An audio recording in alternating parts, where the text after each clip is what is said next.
I can work with almost anybody. I can work under almost any circumstances. I can get along. I don't have to like love you, but I can get along with almost anybody. So if you're acting like I'm an asshole or you're acting like I'm a problem, it's probably because you're a problem. Filmmaker Magazine presents Back to One with Peter Rinaldi.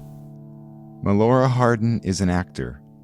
She sat down with me in New York City to talk about the work.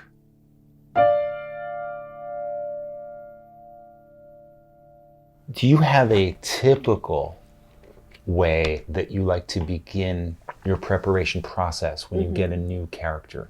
Yeah, I mean, I think well, first of all, I always read a script as a reader. That's the way I always start. I start, and as an audience member, and I'm also a director, so I think I really try to see the scenes and see the script. So I'm not really reading it. In fact, the first time I read a script, I will often, the very first time I read a script, usually for like interest, I'll just skip over almost all the stage directions and almost all the locations. I'll just like look like they're in a house, but I don't look at anything else, and I just read lines and I just read that. And then if I feel like there's something that I'm necessary to go back, I will, but I really read it really like, I want to read it fast, and I'm not a fast reader, so I like to read it fast. I like to cut out anything that might get in my way.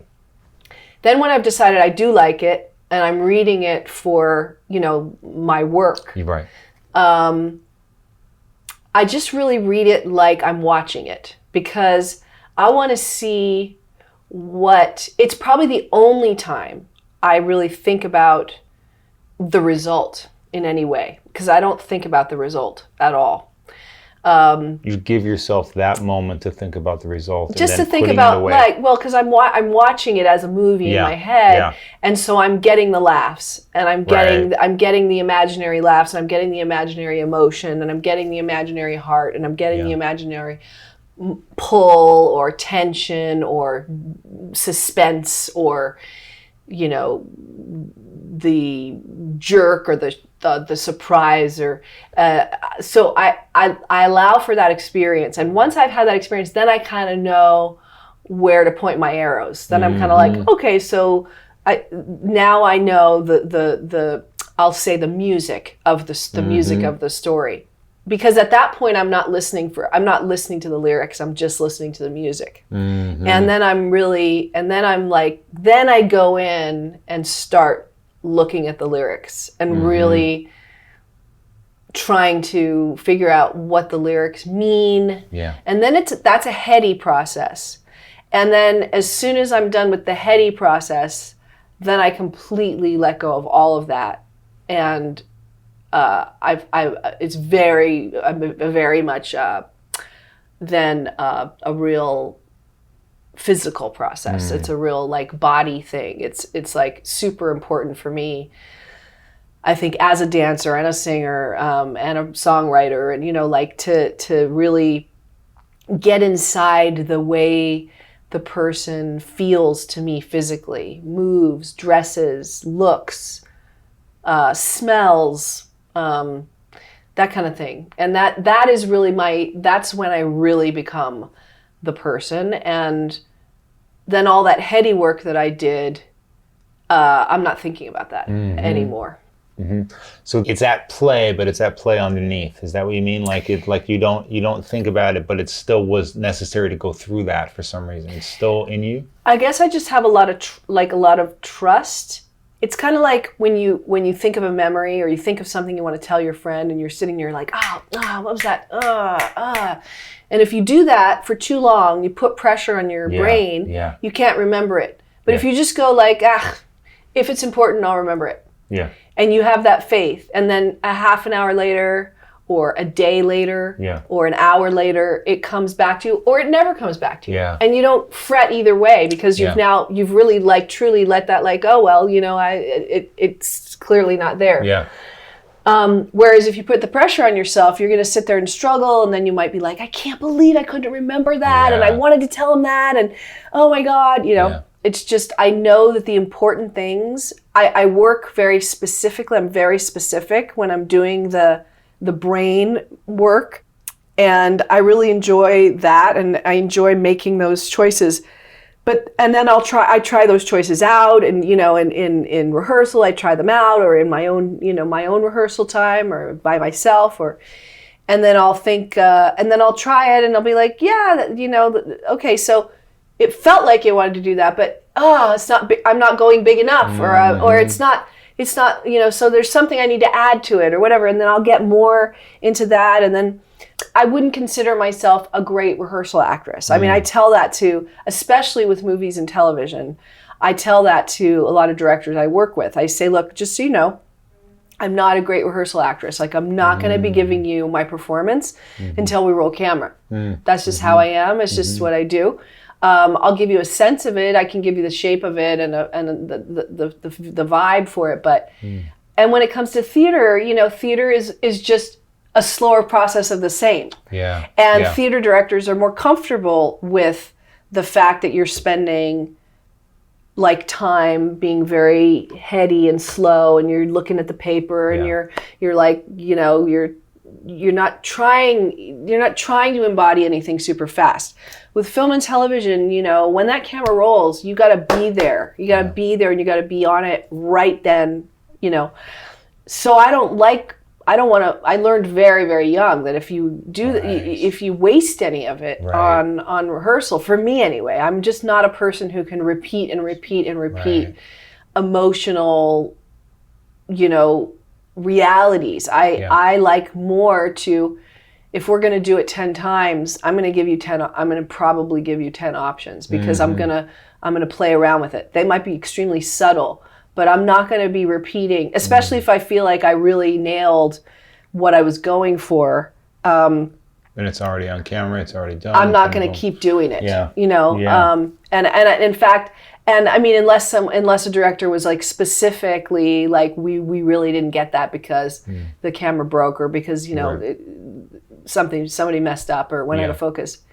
Can you do it again? Then I'm like, yeah, I can, but I gotta just.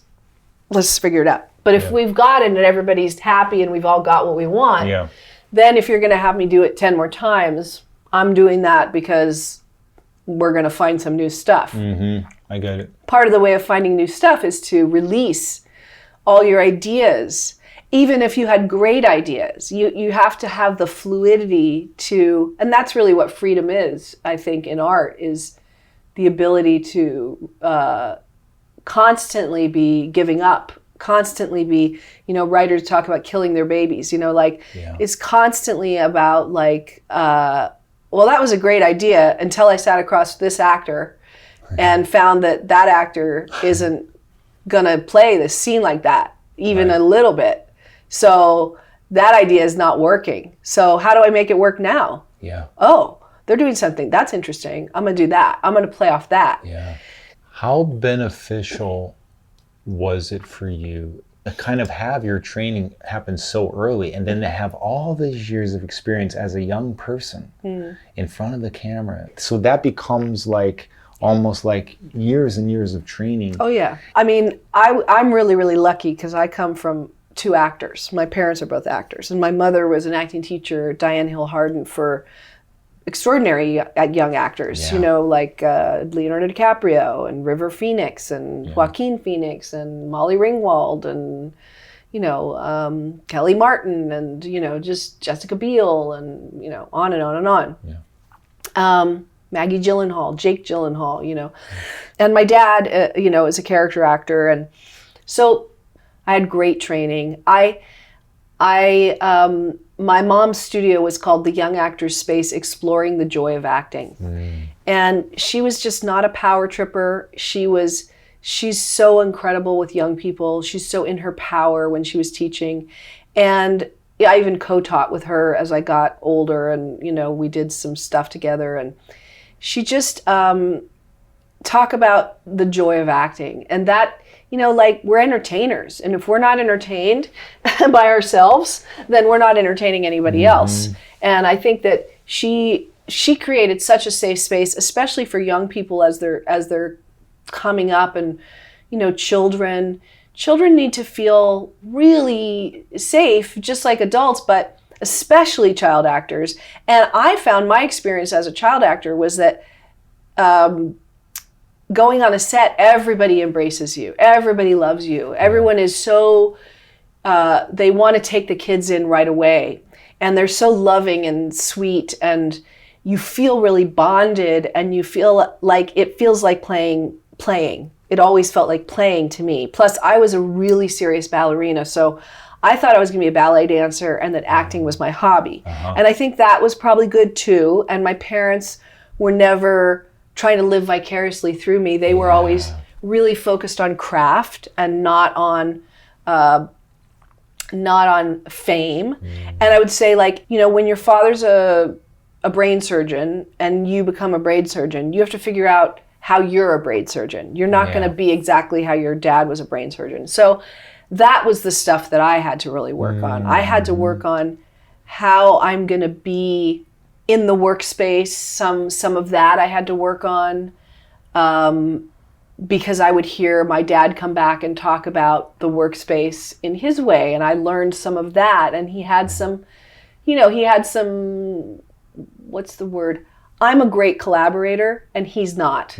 And so I had to kind of see where we were really different.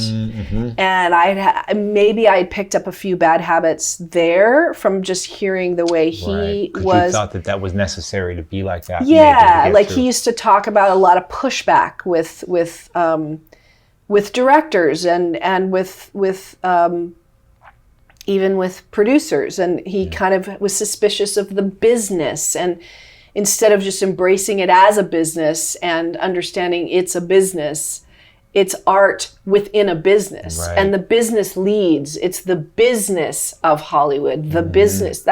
People don't talk about it as the Hollywood business. They talk about the business. Right. They say, are you in the biz, right? Right. So those were things that I had to work on. And but yeah, I had way over 10,000 hours by the time I had hit, 18 years old.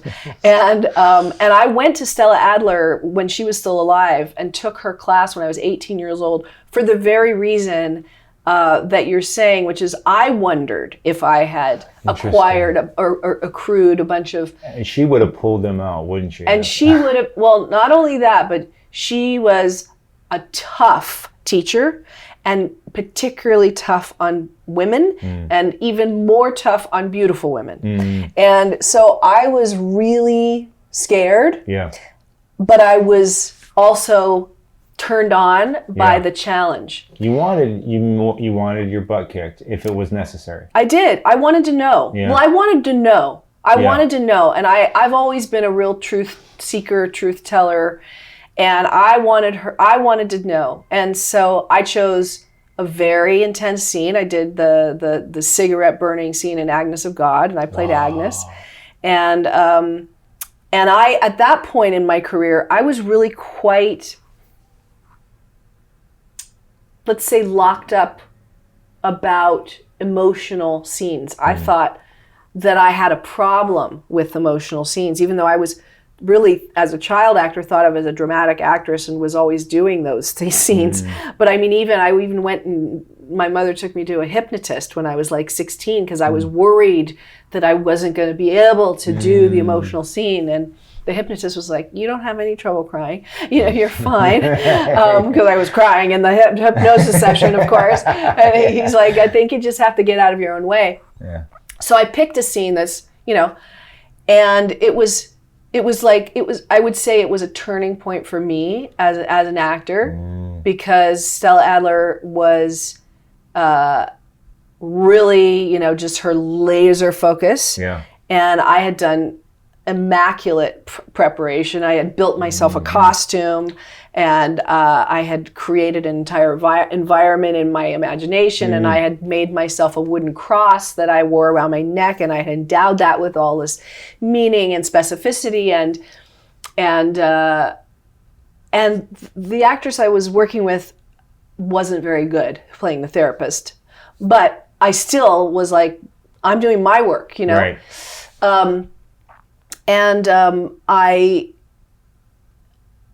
I sort of did all this work on my own and then some work with her. And then we got up to do the scene, and I took all this time to like put I had made myself a whole white habit, like a full-on white, out of white sheets. And and I took all this time, like I took extra time to put it on in a really reverent way. And I was doing all this really amazing preparation work that I had learned from my mother and in her classes. And I went in and we started the scene, and we got into it, and it gets emotional pretty fast for my character. And I remember getting kind of a little emotional, and right at that moment, Stella stopped, and she said, "Stop." And she was talking to the therapist woman. She said, I think she might have said, "Melora, stay right where you are." And I just decided, I just stayed. Like I didn't break. I just stayed and waited and stayed in my moment. And she talked to her and told her some things, and then continue. And we went right back in. And then we went on, and I was even more, it was like, now I was like in floods of tears, and it was like starting to get kind of frantic in terms of the story I was telling. She stopped again, talking to her again. And I just sort of went, whoop, and I didn't ever, not one time did I fall out of the scene. I just stayed in the scene, and but I pulled all the emotion in, held it, stayed in my moment, waited. Okay, continue. Went back and just came back and right in the moment. And when we finished, she spoke to her again and sort of had some more things to say. And then she just turned to me and she said, "I have nothing to say to you. That was brilliant." Wow. Wow.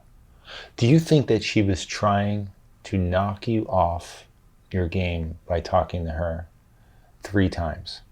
And seeing if you can get back into it. Is that what the rationale was? Yeah, I'm sure she was testing. I have no doubt she was testing, because she tested a lot with actors. And she talked a lot about natural. I don't like natural. I don't like this whole thing about natural. There's no such thing as natural. Yeah. That's not what we're doing, And I used to love that, I think she could tell that I understood that this is a craft. Yeah. And I had the benefit of really understanding the craft. I think that was the thing that made me go, okay, I can do this. Wow. Yeah, you must have been on cloud 9 walking out of there with that. I was pretty like, I always thought that I was talented, and I got lots of great feedback that I was working all the time. But that was like, okay. Yeah. This is Stella.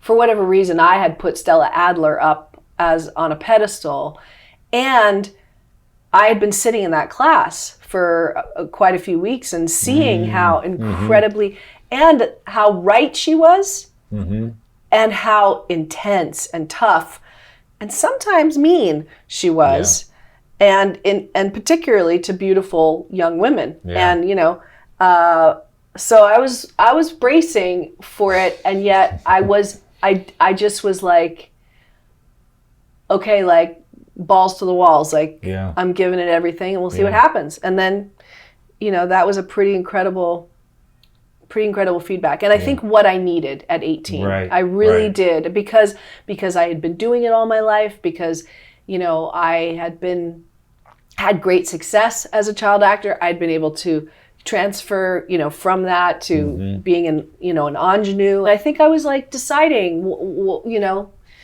is this just because I got lucky? Because I saw a lot of child actors that worked all the time, but they weren't particularly good. And ultimately they ended up, leaving the business or something. And I just was like, I think I'm really good, but I needed someone to tell me that I was someone like that. Someone like that.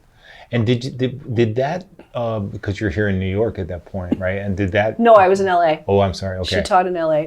Okay. Yeah. But did you ever think, hearing that though, that, maybe I need to go on the stage now, even though that's not what I've been doing, even though like that's where the actor gets to be the actor. Right.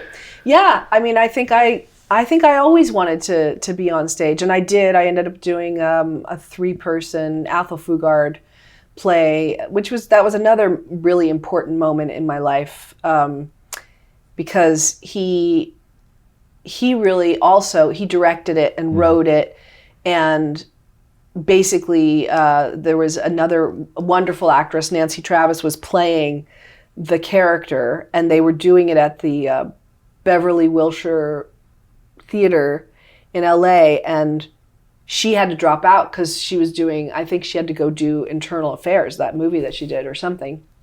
So she had to leave. So they weren't planning on replacing her, but then they had this audition and I came in to potentially replace her. And he liked what I did so much that he completely, usually when you do that, when you take over for somebody else, they don't allow you to reblock or, especially when it's three actors and they're now used to doing it this way, and it's up, like it's already been reviewed and whatever. Right. But he liked what I did so much and felt that it was so fresh and my own take on it that he let me reblock. We had special rehearsals. He called the LA Times back in to do another review with me as the new, Yeah. So those were also very, very heartening and incredibly encouraging moments in my young life as an actor. Yeah. But I also was I was super serious, and then it was kind of fun to realize now I think I was always I'm a dancer, I'm a singer, but I was musical theater. Now, it's just not serious enough for me. Now I'm musical theater, comedy, bring it on. Let's do it all the time. Yeah. I love it. It's so joyful. Yeah. You know, and I love that I've been able to do that and people respond. And what about coming back onto a show like Monk's Last Case is out, but coming back to something that you put away, having to get into the skin of somebody that you said goodbye to. Talk to me about that. Yeah, I guess, it was interesting to kind of try to remember. But again, it is, I always say that making movies and theater and TV and it's the greatest team sport of all. You rely on, part of how you remember is you do that table read of that script that was written by Andy Reckman that created the show in the first place. And he remembers for you. And that's where it starts. He remembers. And then you start remembering because the language and the story and the characters start reminding you off the page of who they were and who you were as them. And it's a slow process, but it's I remember Tony in the table read, which we did on Zoom because they were already starting and some of us were not there yet. And I was, in LA and other people were other places. And I remember Tony being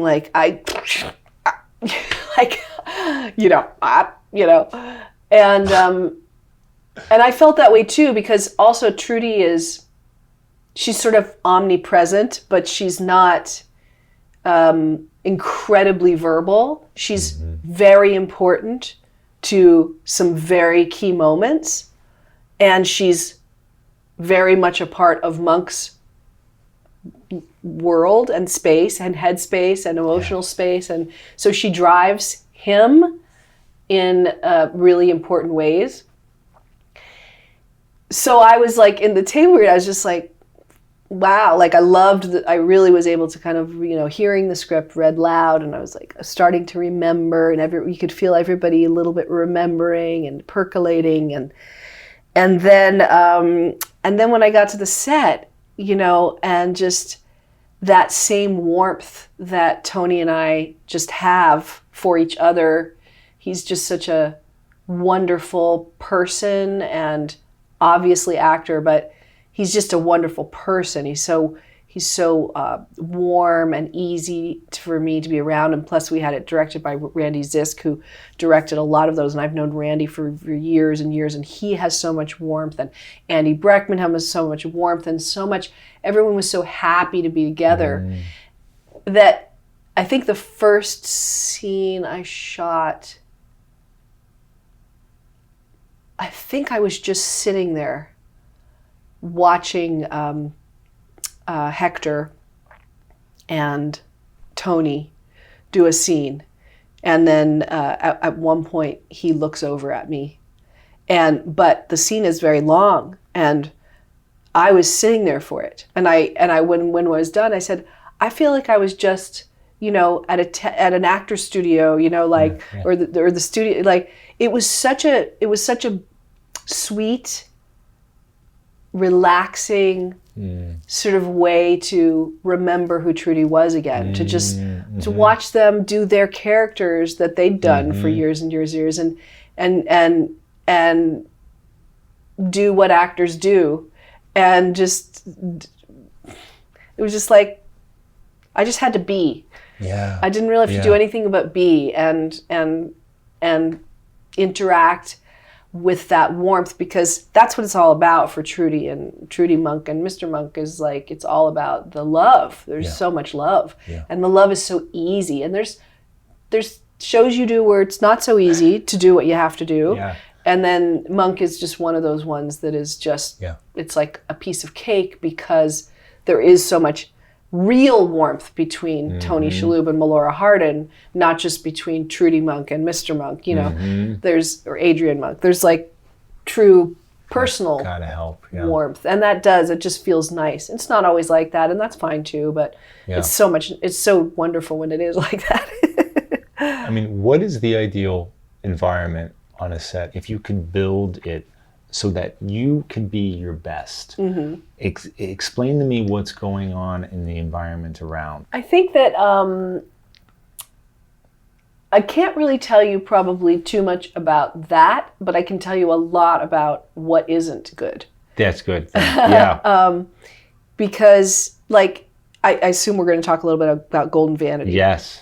And one of the things that was joyful about Golden Vanity was that it was the first-time filmmakers and, young, enthusiastic. They had gotten a script that they wrote for me, to me, and I had said yes, and we were making this movie. That was their dream. It was like a dream come true for them. And when I bring myself to a show, a character, I don't just bring my resume, and I don't just bring my credits. I also bring my humanity and my personhood. And I'm 56 years old, and I've been in this business for 50 years, and I have worked with a lot of people, and I've worked really hard on myself. I've put as many thousands of hours probably into my self-development and, work on myself through, coaching and therapy, and, that I have a lot to give. And I think that for a long time, I didn't realize that. And so what was lovely for me about Golden Vanity was these were two young people in their late 20s who really felt like they'd won the lottery. And yet they really had creative vision. They were not just like kowtowing to me and bowing down. They were in full creative collaboration with me. Intelligent, thoughtful, sensitive, playful collaboration with me. Respectful, joyful. And that's kind of all I'm looking for all the time. Opportunities to be creative. When you come to make a movie, you're just making a movie. And what was so great about Golden Vanity again was that because it was such a micro budget movie, $150,000 they had raised from family and friends. I made like $1 on the movie, I'm not kidding. We had 2 weeks of rehearsal, Max and I, in a apartment where we taped off the room that we were going to be in, the set. And that was like private, just Max and I time. Nobody interrupted us. We just played. We made it work. We were both 150% in. And we were, he's super creative and smart. I'm super creative and smart. We're coming together to do this. Then we had 5 days to shoot this film. Wow. So it's a crew of 15 people. There's no room for anybody to do anything other than make the fucking movie. Yeah. And I just am kind of like, that's what I love. I love when we're all just there to bring our best, bring our A game, and make the movie, make the TV show, do the work. You know, don't bring your personal bullshit into the space. Right. And so when you say, you know, what makes a perfect environment? What do you need? It's different all the time. Like I'm not stuck on like, if you're not silent, I'm gonna, you know, I can't do my work. I think that would be, I think that's a sign of somebody who hasn't done their work on themselves or their process. Or they might just be inexperienced and they might be scared and they might be, you know, I mean, I have the luxury of being super confident about that. I know my craft. Yeah. And I know that is a luxury. I know that a lot of people don't feel that way. And I know that a lot of people struggle with tons of insecurity and, you know, and so I'm willing to hold someone's hand. I'm willing to try to show up for them, to help them. But not if they're an asshole and not if they're trying to take me down their rabbit hole. And I have over the years, I was too tolerant, I think, when I was in my 20s of some bad behavior. And I was too, way too tolerant. So I think now I'm like, I just kind of have a no asshole rule. I'm not interested in, I'm always just wanting more and more expansive, creative, you know, opportunities. And I love, that's why I'm like so behind, you know, this is this tiny little film that, you know, I don't even know how people are going to see it. I mean, I know what I'm doing is in the festivals and it's getting great response, and we won 5 awards in our first 3 festivals, and, you know, and we put it up for 7 days in Fort Lauderdale, and so we could qualify for some awards, and we're putting it up in LA so we could qualify for awards. For 7 days, and that's exciting. And I hope if anyone's in LA listening to this podcast, they can, or be in LA between December 11th and December 17th. We're having 3 showings a day, and I would love, I have to say that specifically because that's right now the only way that the public can actually see it. And I would love them to see it because I get a little tired of people saying, you know, oh, you know, it's just another Marvel movie. It's just another, like, nobody thinks of any creative ideas. No, there are creative ideas. There are creative things. There are amazing films out there. And this happens to be one that I think is extremely special. And so I'm just doing like a bunch of, you know, grassroots PR and trying to get it seen. And that's been a learning curve for me. When you say, you know, I would say that's where I'm most challenged. I'm more challenged in this producerial role than I am in my creative roles. But I'm finding that I'm actually quite creative as a producer if I continue to think of it that way. And if I think of it as like, they are my creative babies. And my 2 babies are now young women, and they've flown the nest, and their lives are just beautiful, and they're doing great. So I have less, I have less need to. I still mother them, of course, but I don't need to be mothering them quite the way that these creative babies. They need my nurturing. They need my maternal instinct and my maternal energy. So I'm really working hard to do that. But as far as like an environment, it's like all environments are different. I think if you go in and think it's got to be like this for me to do my work, of course there's going to be, but I'll make requests too. I'm at a point in my career where if it is noisy and I need it to be quiet, I'll just say, hey guys, I can hear it when your phone goes off like four rooms away. I know you think that you can't, but someone's got to go take care of that phone. Yeah. Sorry. And speaking up is not a problem anymore, right, for you at this point? Not really. And it really shouldn't be a problem for people doing this work, I think, because it's just important. Yeah, it's important. And distractions and all right. I even think, like, with raising my kids, my husband and I used to always say, we employed this idea that we're going to say yes as often as possible, so that when we say no, it means no. Yeah. And we save no for real no's. Yeah. We don't say no for every little thing. Right. I'm like that as an actor too. Yeah. If you want to come to me and say, hey, can we try it, like, you know, make it, I know it's really red, but can we try and make it blue? Mm-hmm. I'll be like, well, I might not get it. And I'll be like, well, you're going to need to tell me why we're doing it blue, because I'm not sure I get it. So explain that. And then if they explain it in a way that kind of enrolls me, I'll be like, sure, yeah, let's try it blue. Why not? Right. And then we try it blue, and it's like, what did you think?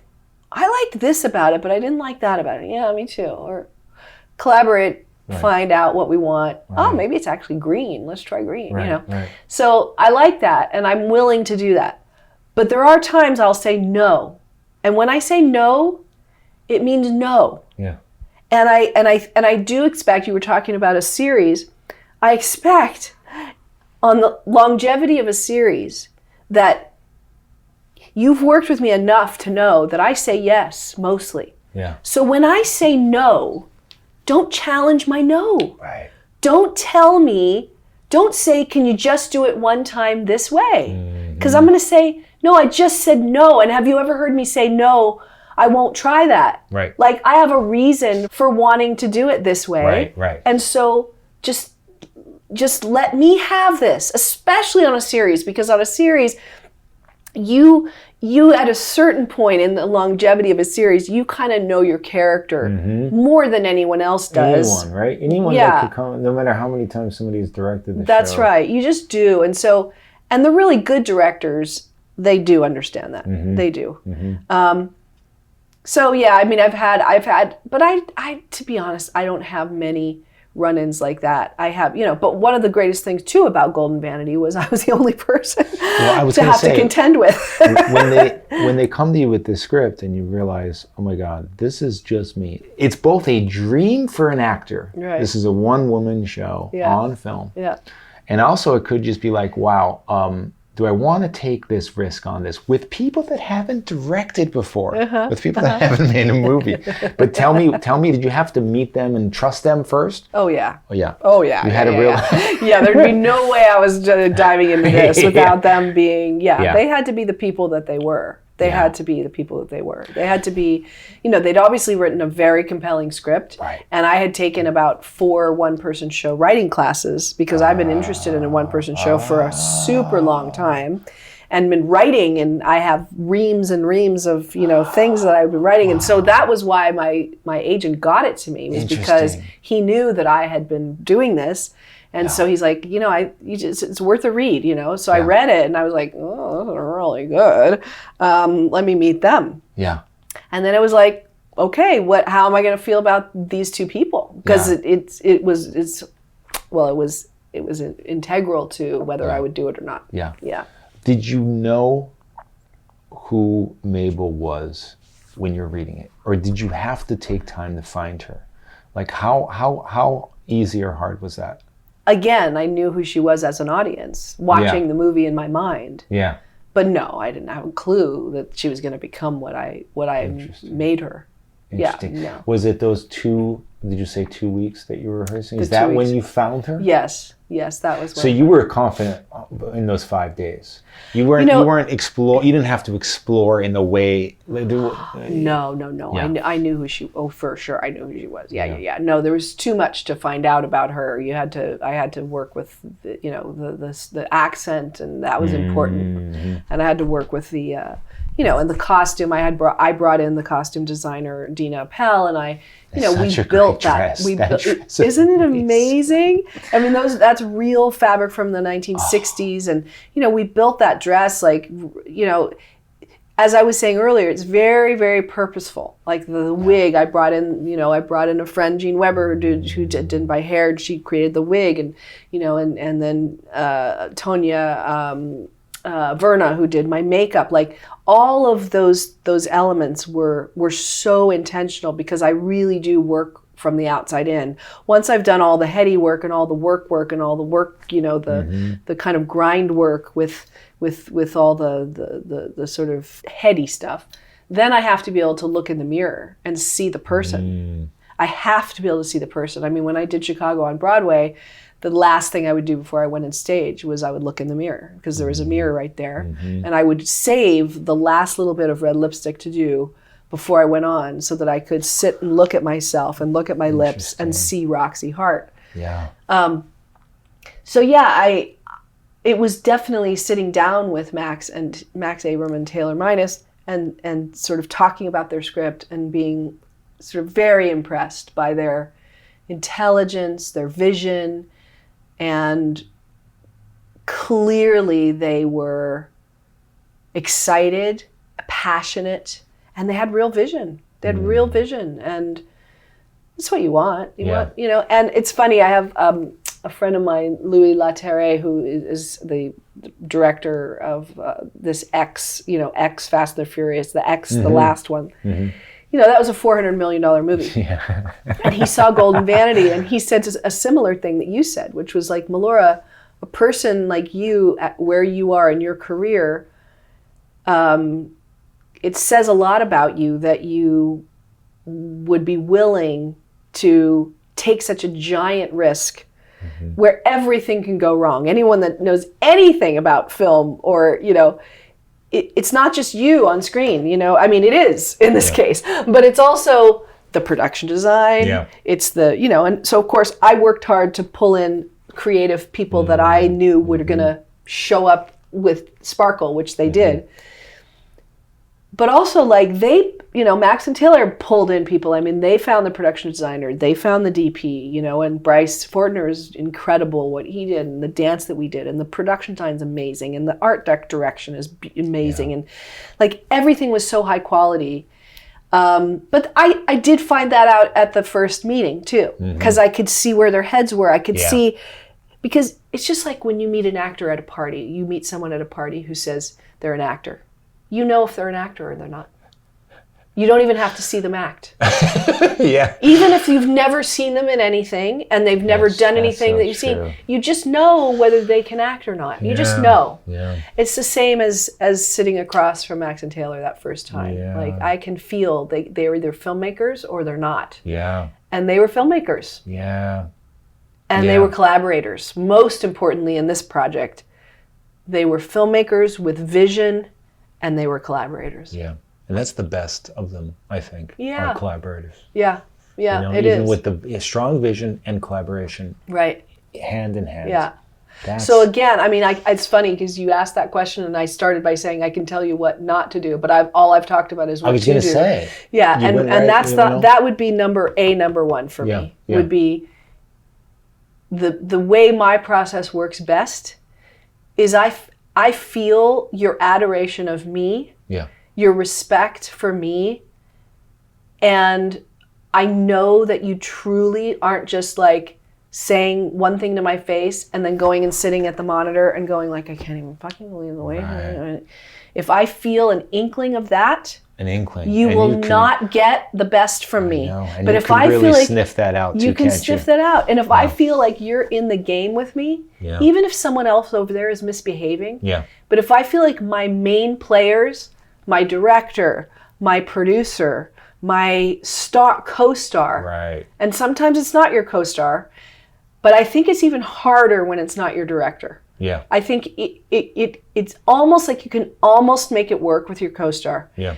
But if your director, especially in film and television, if you don't feel like your director is kind of in love with you, and I mean in love with your process, in love with your work, in love with the way you play this character, you're kind of going to be always looking over your shoulder and like a Or little it means insecure. it means, tell me if this is wrong, that means you have to pull the energy then from somewhere else. Like you have to do it. You're going to have to do it. You're going to get it done. And You've do done it it before. Yeah, you're a professional, so you do it. You find a way, but why? Why? But it's so much easier when you have that energy coming at you from that person. Yeah.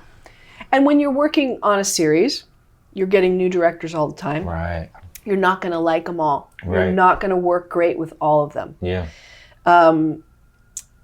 And so, yeah, being a professional is just showing up and getting your job done. Right. And I can do that too.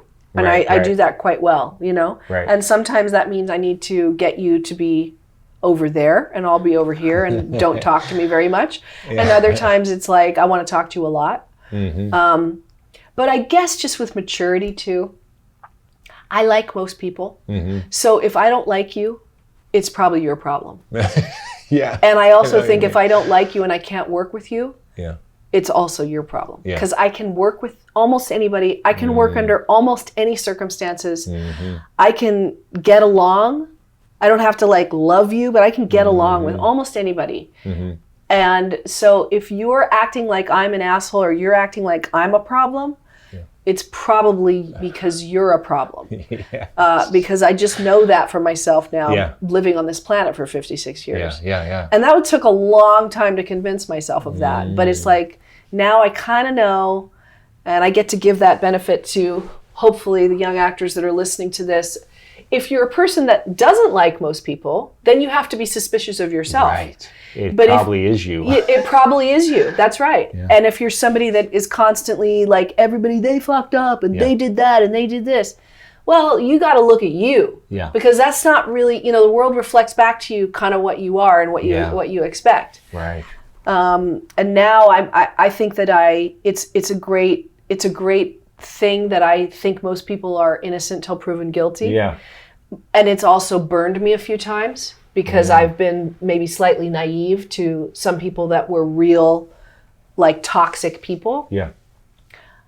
But I think I'd rather be that kind of person, and I'd rather that life taught me the lesson, and maybe now I can share the lesson with people more like me. And then you gotta like reach out for help. You gotta ask people. You gotta have friends, family, coaches, therapists, trusted advisors, teachers, that you can go to them and say, what do I do? This person is doing this and I'm pretty sure it's them. Yeah. But they're making it feel like it's me and I don't know how to protect myself and be creative. And like I would say to young actors, like, or just new actors, whatever, just don't feel like you have to be on an island, because you don't, and you shouldn't be. And in fact, I think it's just like, it slows the process down. Yeah. My coach is so incredible because he's like, if you're having trouble in a relationship, don't call your friend who's having a trouble in their relationship.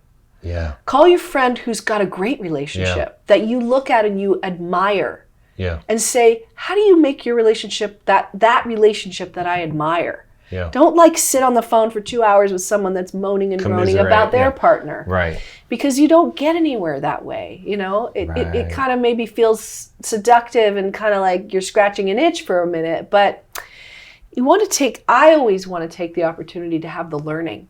Yes. I'm always looking for the learning. I'm looking for the education in everything I do, in my intimate relationships, in my personal relationships, in my work relationships, in my creative, endeavors. I'm always looking for the education. Yeah. Yeah. On day 5, though, were you starting to think, man, I'll take even a bad co-star right now. I just need to play off somebody. No. No. Oh, no, I loved every minute of it. Isn't that interesting? I loved every minute of it. I loved every minute of it. And I was like a pig in mud making Golden Vanity. Yeah. I really was. Right. It was just... Because it's also because you can control, right? I mean, if you can control just from yourself the ups and downs of this story, that must be like such a high in a way. It's such a high, and it's such a high to, again... Remember, I'm not a great rehearsal actress. So the camera rolls And I get to surprise myself. Right.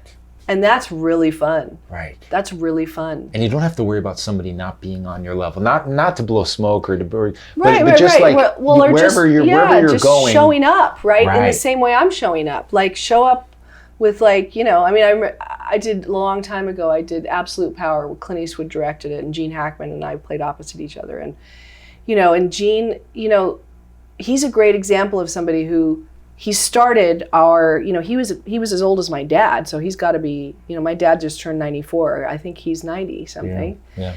And so I'm quite a lot younger than him, like decades. Yeah. And the first thing he said to me was, "Oh, I'm really nervous about our scene." And this is what I mean by don't suffer on an island. Right. Expose. This is Gene Hackman. Right. Gene One Hackman. of the best to ever do it. Yeah. So he says to me, "I'm really nervous about our scene." So I'm at this time 30, 40, 50, 60. He's 70 something. Yeah. And I just go, "Gene, don't worry. I'm going to take care of you." And that was it. Amazing. He set a place for me at lunch every single day right next to him. He loved me because he exposed his feeling of worry about doing a scene, a 72-year-old man doing a scene with a 30-year-old woman. Yeah. It was a very sexual scene and violent scene. And the first day we're on set and we both have to come in slightly intoxicated. And, you know, Clint kind of walks around and kind of goes, you know, you just come in. I kind of want you to kind of be here. And then at some point you end up over here. And I don't know, you want to try one? That was how that went. I bet you that's how he does it. And I looked at Gene and Gene looked at me and I was like, "Sure." And he's like, "Sure." So we go outside. That was the rehearsal. So we go outside, we close the doors, and we're out there and we both have our glasses. And I had my glass and I was kind of I had my whiskey or something in it, or he came in with a glass. I think that was what it was. He was doing his glass. That's what he was doing. And he had like a bourbon or something in it that, you know, like a pretend bourbon. So he was doing his glass and I could see him doing his work. And so I started kind of flirting with him and I just sort of like leaned my body, just like my shoulder, into him a little bit. And he leaned back into me. And I was just like, "We're good." Yeah. I didn't even need to think about anything else. Yeah. Like he was there. Yeah. He was there for me and with me. Yeah. That's like heaven. Yeah. That's heaven. Heaven. He could do no wrong after that moment. Right. And I could kind of do no wrong because we just were there to save each other, catch each other, make this scene happen, be in this scene, do the job. Yeah. Do the work. Yeah. Have the fun of the work. That's the other thing. Yeah. Fun. They don't call it a play for nothing. When I teach acting, and I've taught acting, they don't call it a play for nothing. Yeah. It's play.